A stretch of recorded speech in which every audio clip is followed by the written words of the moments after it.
Greetings to you all, wherever you're watching me from. Ekuderi asiko yìí ni gbogbo ìjọba tí ń láǹfààní láti máa wò mí. Ohun tó ń wà nílẹ̀ yìí kò dùn mọ́ mi nínú. I'm not happy with what is happening right now between Funke Akindele and Kunle Afolayan. Let me try to include Toyin Abraham at JME. The issue started in the interview tí Kunle Afolayan lọ. Níbi event kan ni wọ́n ti bèèrè lọ́wọ́ Kunle Afolayan wípé when is he coming back to the cinema, and he gave his own reason why he's not ready to go back to cinema when it comes in terms of producing movie. And Funke Akindele as an example, but how did they do it? That they need to dance, exhaust themselves before the movie can move far. And truly, eléyìí ó lè bá àwọn èèyàn kan lára mu. Ó dẹ̀ lè má bá àwọn èèyàn kan lára mu ni ó fi di wípé ọ̀rọ̀ náà di ariwo. But now, ẹ̀yin tẹ́ jẹ́ olólùfẹ́ àwọn méjèèjì, ẹ̀yin bloggers, ẹ̀yin tí ó jẹ́ wípé sometimes I don't know what to see nínú kí àwọn àgbà òṣèré agbé sinimá jáde, kí lẹ máa rí nínú ẹ̀ náà láti máa fẹ́ ọ̀rọ̀ lójú. Funke Akindele tèmi mọ̀, she's not somebody like that. Ó jẹ́ èèyàn kan tí mo respect so much, even though in one areas I'm looking up to her. Likewise, Kunle Afolayan is like my personal person. It's like my boss. It's a role model that I never think he will do the wrong thing at that present time. Though we are human beings, we have blood running through our veins. Akinrin Kurimami. Ọ̀rọ̀ yìí ló ti wá délẹ̀ nísìn. What Funke Akindele did, Mama, la Funke Mama. Lótìtọ́ àti lódodo, we have freedom of expression, but kò yẹ kẹ́ take it to that level. Kò yẹ kẹ́ pé Mr. Kunle Afolayan kẹ́ẹ̀dẹ̀ bẹ̀rẹ̀ sí ní, according to what he said though, hailing at him. He said Toyin Abraham also called him. Ó dẹ̀ fi ṣe àwàdà pé ẹ ti ṣe báyìí o. And even though I can see the skit from Toyin Abraham over Sabianti, but I did not expect all these things to go far. Mi ò expect rárá. And ẹ̀yin èèyàn tẹ́ wà níta, ẹ̀yin gógó lẹ ń fẹ́ ọ̀rọ̀ yẹn lójú. And also remember that in one interview again on Arise TV, Kunle Afolayan said something. Ẹ jẹ́ kí n jẹ́ kẹ́ gbọ́. Clearly said to them that if you want to adopt a model that I think, will work for you now, then follow Funke Akindele's model. I'm going to get the video and I'll put it. And I said, follow her model because Funke started, at a younger age. And then she did Jennifer with minimal budget. Which was a runaway success. Exactly. And I said, Jennifer was, and I said, from there, look at Funke's brand now. She has grown. It's a consistent growth. Can you listen to that? He said, he even tells somebody that if you want to go far, follow Funke Akindele model. Do you listen to that part? I'm still expecting that video, Mr. Kunle Afolayan. Look for it and post it out. We don't need this. You guys are doing great job in the industry. We are happy about what you guys are giving to us. You are telling the story. You are giving so many people voice with your platform. And àwọn èèyàn tó bá wá ń fẹ́ máa gbé ọ̀rọ̀ yìí kiri, mo fẹ́ ròyìn lásìkò yìí, why don't we keep quiet? They are matured. Mi mọ̀ wípé ìgbà tí Mr. Kunle Afolayan sọ̀rọ̀ yìí ni àwọn èèyàn kan á ti máa interpret it in the wrong way to Funke Akindele. Mo rí èèyàn kan tí ó sọ mọ̀ wípé next time you control what you say out there, ìyẹn Mr. Kunle Afolayan ni wọ́n bá wí yẹn o. And also, I saw one post also. Someone said Funke Akindele have anger issue. He should try to control his anger sometimes. Imagine. And they said Toyin Abraham is trying to pursue what he cannot achieve. Imagine.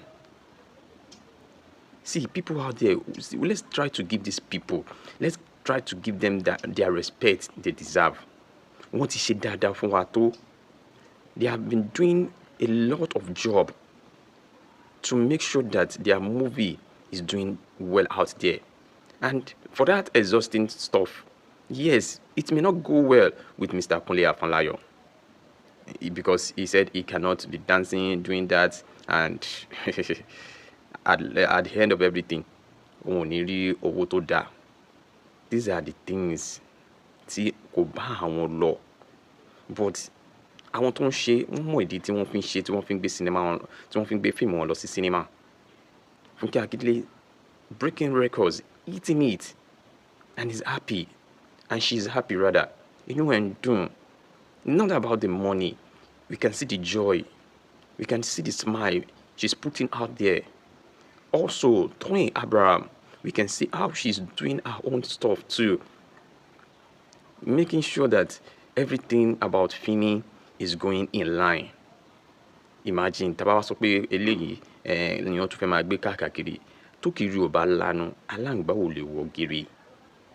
We should not give room for all this stuff. And everybody out there, let's try. You can ọ̀rọ̀ kéré ní tí ò bá lékan ó máa díkan. These are the things that I want you people to know. Pé kì í ṣe wípé ó ṣì sọ, kì í ṣe pé Funke Akindele ṣìwàwò. No, kò ṣìwàwò. It's not that pé Toyin Abraham náà òun wò yé pé èmi kí ni mo fẹ́ ṣe lásìkò yìí. Every one of them knows what they are doing, and I will urge them, please don't give room for all these people to interfere in your career. Abánidá ni wọn kì í bá ní débẹ̀. Mọ́mí Funke, ẹ jọ̀ọ́ mo bẹ̀ yín. No matter what happened, just try to calm down. Let your success speak for you. Mr. Kunle Afolayan, I can see Anikulapo Series 2 is trending right now. Let the film speak for you. We know how to compare you. Let's leave that to ourselves. Toyin Abraham, Obasabi Auntie, we know the importance of what you are doing for us. Connecting the Gen Z generation and the parents together.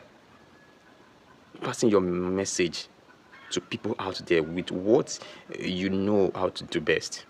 So ọ̀rọ̀ tí mo wá fẹ́ sọ mi fẹ́ jẹ́ kó pọ̀ jù. Àwọn ọ̀rọ̀ kan tí mo kàn fẹ́ yànnàná náà nìyẹn fún gbogbo àwọn ènìyàn tí mo rí wípé ẹ̀yin gan lè kó ẹ̀dá tí ń da gbogbo ọ̀rọ̀ yìí tó ń da síbi tó yẹ kó dà sí. Ẹ̀yin gangan ni igi wọ́rọ́kọ́ tí ń da iná rú. Ẹ jọ̀ọ́ mo bẹ̀ yín ni. Ẹ jẹ́ kí oníkálukú kó wà láàyè ara rẹ̀. Kò sẹ́ni tó ń tọrọ jẹ lọ́wọ́ ẹnikẹ́ni. And when the time comes, òtítọ́ máa lékè. And tí èèyàn kan máa sọ pé wọ́n ti tú àṣírí àwọn ní sinimá nìyẹn pé àbájọ wọn ò fún wọn ní gbogbo owó yẹn tí wọ́n sọ pé àwọn pa. Ṣé wọ́n bá wọn débẹ̀? Are you with them? Even though they are not giving them everything, you show thoughts here. So we need to be careful of this matter. Don't let us say anything that we don't know the roots to any of them. Mi ò ní fẹ́ gbà yẹn láàyè rárá, because these people are somebody I respect so much, and I don't like nǹkan tí mo sọ pé mi ò like nǹkan tó ń ṣẹlẹ̀ right now nìyẹn. I don't want to jump on this trend. I don't want to talk on it because I don't know how to say it. Who should I support? Kunle Afolayan, Funke Akindele, Toyin Abraham? No, I'll be neutral. I will not be biased because I look up to their success. Because me too, I can achieve something like that in the future with the help of God. So ẹ jọ̀ọ́ mo rọ̀ gbogbo yín ni. Let's give them that respect. Let us don't misinterpret their words. Gbogbo interviews yẹn kì í ṣe Mr. Kunle Afolayan ló ti sọ eléyìí nìkan. Àṣàrí àwọn èèyàn míì tí wọ́n sọ bẹ́ẹ̀. Toyin Abraham ibẹ̀ ṣe bẹ̀rẹ̀ náà nígbà yẹn náà nìyẹn láàrin Funke Akindele àti Toyin Abraham tẹ́ sọ pé wọ́n ń bára wọn jà. Nígbẹ̀yìngbẹ̀yìn òtítọ́ padà lékè wọ́n ń bára wọn ṣe. So please, I want to urge all you out there, ẹ̀yin fans, ẹ̀yin bloggers, ẹ̀yin tẹ́ ń gbọ́rọ̀ kò ṣọ́ra nítorí ẹ má ta ipò sí aṣọ àwọn ará bí yìí. Ẹ má bà cordial relationship wọn jẹ́. Mọ́mí Funke, kudos for what you have been doing. Mr. Kunle Afolayan, thank you for what you have been doing. Obasabi Auntie, Toyin Abraham, thank you for what you are doing. ẹ̀gbọ́n Kunle Afolayan, nǹkan tẹ́ kú sọ kú yé àwọn tó ní critical thinking. Those that look at things from a progressive mindset. Just like you said in that video, which they didn't hear, that you have done it, you have danced, you've even gone to straight out, but it doesn't matter because most people listening to what you said are looking from the mindset of Onfikpani, Ofema Bilitsueni, Onfishesini. You see, that's a different mindset because anybody that's into any craft at all, we are always going to look for a way to make it better and easier for the next generation. He's not trying to say what Funke Akindele is doing is the terrible thing. In fact, he has done it. But what he's saying is he doesn't want to do that again. Please, let's not make mountains out of molehills. Critics are necessary for a better nation, for a better industry, for a better anything. Somebody has to look at what you are doing today and say, okay, I can do that better. It is looking from a critical point of view. Not necessarily to say that to belittle you, to make jest of you. Please. It's so that I'm a ṣe dáadáa ju báyìí lọ, ó ṣe gbogbo èèyàn ló fẹ́ drag down, ló fẹ́ bá tiẹ̀ jẹ́. While it might seem like a weird concept to a lot of people, criticism isn't hate. It's not jealousy. And it's not necessarily trying to bring anybody down. Anyway, here's a video of Kunle Afolayan.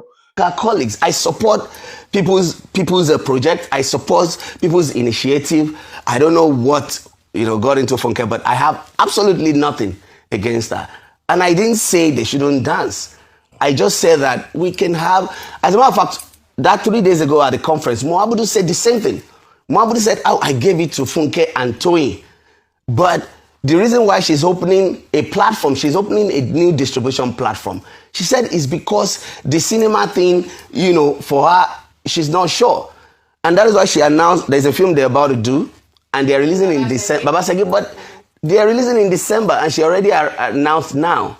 And she brought together made the major cinema owners so that everybody shares the risk. Please, don't be everybody. Oh, God, be everybody. If this is your first time, don't forget to subscribe, like, share, at the comment section. Put your comment there. The next time I come away again, a shape of our machine coin condition. Wow, it is.